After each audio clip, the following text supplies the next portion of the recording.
First ఈ cinema అయితే నాకు నచ్చలేదు. అస్సలు షార్ట్ ఫిలిం కూడా ఇంత ఫాస్ట్గా తీయరు. ఒక స్టేట్మెంట్ ఇచ్చాడు, సినిమా నచ్చితే 10 మందికి షేర్ చేయండి, సినిమా నచ్చకపోతే 100 మందికి చెప్పండి అని. 100 మందికి అవసరం లేదు, నేను నా ఎక్స్పీరియన్స్ మాత్రమే చెప్తున్నాను. కూల్ లైఫ్ అని టైటిల్ పెట్టి, టైటిల్కి జస్టిఫికేషన్ లేదు. సినిమాలో విలన్ గురించి మాట్లాడదాం. ఒక బేస్లెస్ విలన్, ఈ మధ్య చూసిన క్యారెక్టర్లలో బేస్లెస్ విలన్, అసలు మోటివ్ లేని విలన్ ఈ సినిమాలో ఉన్నాడు. సినిమా డైరెక్టర్గా ఛాన్స్ రావడమే గొప్ప వరం. అటువంటిది నీకు వచ్చిందని నువ్వు కరెక్ట్గా యూజ్ చేసుకున్నావా? ఇంత వరస్ట్గా తీస్తే మళ్ళీ ప్రతి చోట రాయలసీమ బిడ్డను వచ్చిన నేను సొంతంగా సినిమా తీస్తున్నా అని చెప్పుకొని ఇటువంటి సినిమా తీయడం వేస్ట్ కదన్నా. అంటే మోటివ్తో నువ్వు సినిమా రాసుకున్నావు. ఏంది, నువ్వు హైలైట్ అవ్వాలా, అంతే, నువ్వు హైలైట్ అవ్వాలని రాసుకున్నావు.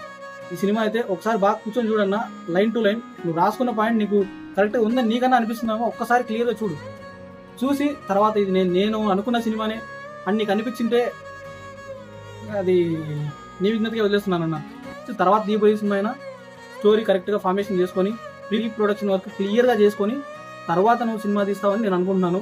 ఈ అడవిలో బాటసారిని, కనిపించని ధర్మానికి అన్వేషిని.